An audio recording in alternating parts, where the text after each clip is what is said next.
पुण्यात्माओं, परमात्मा के पाने में ये जो हमारी रीति रिवाज हैं ये भी बाधक हैं। परमेश्वर ने कहा है कि मन कर धीर बांध ले रे बौरे और छोड़ दे न पछलों की रीत। अब जैसे कल या आज जैसे भी राखी का त्योहार था, रक्षाबंधन का त्योहार था, इस रक्षाबंधन की क्या आवश्यकता है, क्यों इसको हम मना रहे हैं? ये काल के चलाए हुए अपने इस टाइम पास करने की खातिर, टाइम वेस्ट करने के लिए और हमें पीड़ित रखने के लिए एक ये रीति बना रखी है।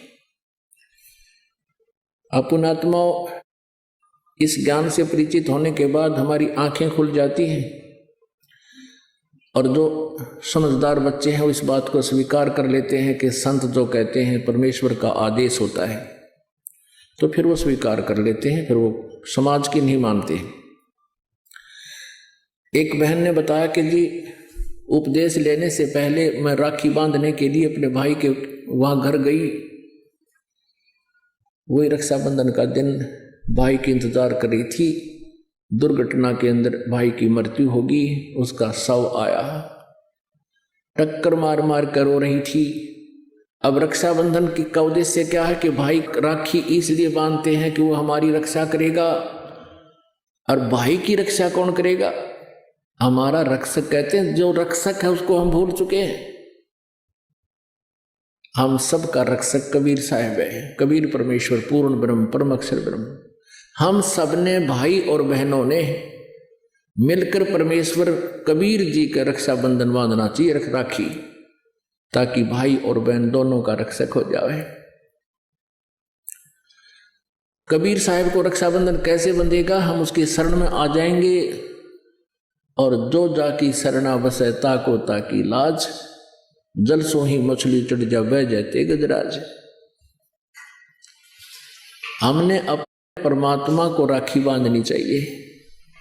और दूसरा एक और दुख पैदा करती है ये रक्षाबंधन का दिन, जिन बहनों का भाई नहीं, अब वो रोती हैं पिछले कमरों में बैठ कर अकेली, आए हमारा भाई को नहीं, हम किसके राखी बांधेंगे?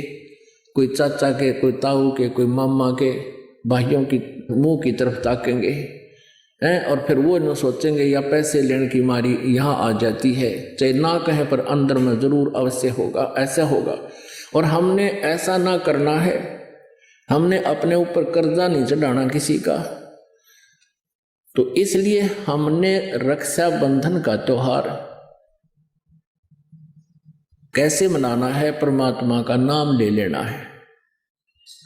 और फिर ये 10वां दिन यहाँ त्योहार होता है, सत्संग होता है, इसमें आकर के हमने इस परमात्मा के ज्ञान को सुनना है।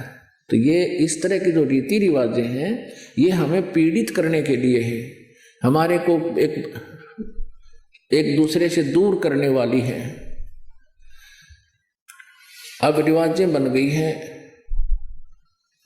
कि बहन राखी बांधना आवेगी, उसको कुछ देना पड़ेगा, एक मजबूरी सी बन गई। तो ये भी हमारे नाते में दरार पैदा करती है। तो पुण्यात्माओं, जिन्होंने परमात्मा पाना है तो परमेश्वर के विधान को अपनाना ही पड़ेगा।